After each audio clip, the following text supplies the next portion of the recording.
ఈరోజు మనం ఎంతో టేస్టీగా ఉండే అటుకులతో వడియాలని ఎలా రెడీ చేసుకోవాలో ఇప్పుడు చూద్దాం.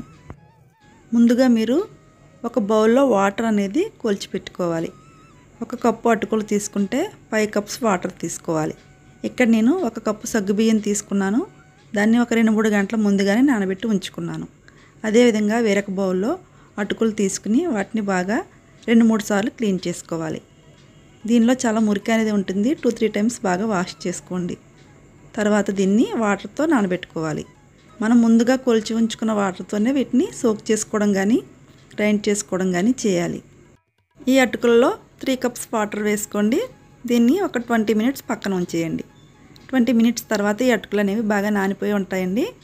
చాలా మెత్తగా నానిపోయినాయి కదా. ఇప్పుడు వీటిని మిక్సీలో వేసుకుని గ్రైండ్ చేసుకుందాం.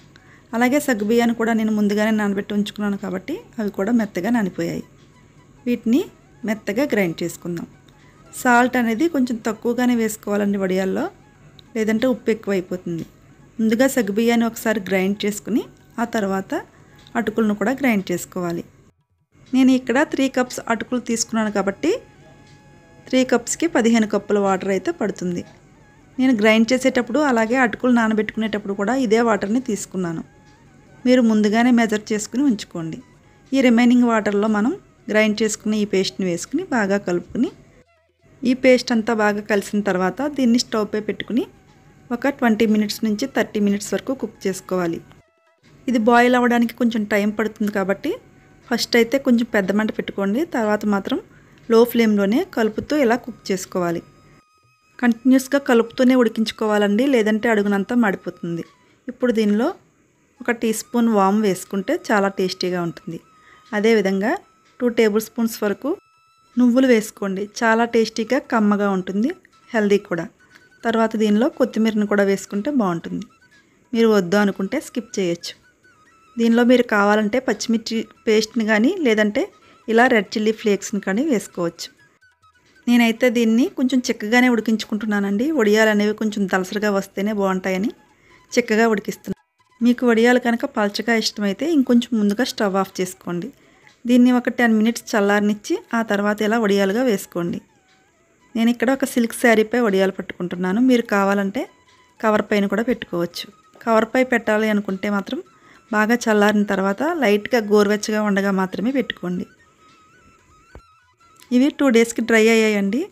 ఇప్పుడు ఈ శారీని రివర్స్లో పెట్టుకుని వాటర్ స్ప్రింకిల్ చేసి వడియాలు తీసుకుంటే చాలా ఈజీగా వచ్చేస్తాయి. అపార్ట్మెంట్స్లో ఉండే వాళ్ళైతే ఎండలో పెట్టడానికి వీలు కాదు కాబట్టి ఇంట్లోనే ఫ్యాన్ గాలి కింద పెట్టుకోవచ్చు. ఇవి బాగా డ్రై చేసుకుంటే 2 ఇయర్స్ వరకు నిల్వ ఉంటాయి. నేను ఇక్కడ ఎండలో పెట్టానండి. 1 డేలోనే డ్రై అయిపోయాయి. చూస్తున్నారు కదా ఎంత బాగా డ్రై అయ్యాయో. ఇవి చాలా క్రిస్పీగా అయ్యేంత వరకు డ్రై చేసుకోండి. వీటిని ఎయిర్ టైట్ కంటైనర్లో స్టోర్ చేసుకుంటే 2 ఇయర్స్ వరకు అస్సలు పాడవ్వండి. ఇప్పుడు మీకు కొంచెం ఫ్రై చేసి చూపిస్తున్నాను. ఆయిల్ బాగా కాగిన తర్వాత ఈ వడియాలు వేసుకుంటే చక్కగా వస్తాయి. ఇవి చాలా క్రిస్పీగా ఉంటాయండి, అలాగే చాలా టేస్టీగా కూడా ఉంటాయి. మీరు కూడా తప్పకుండా ట్రై చేయండి.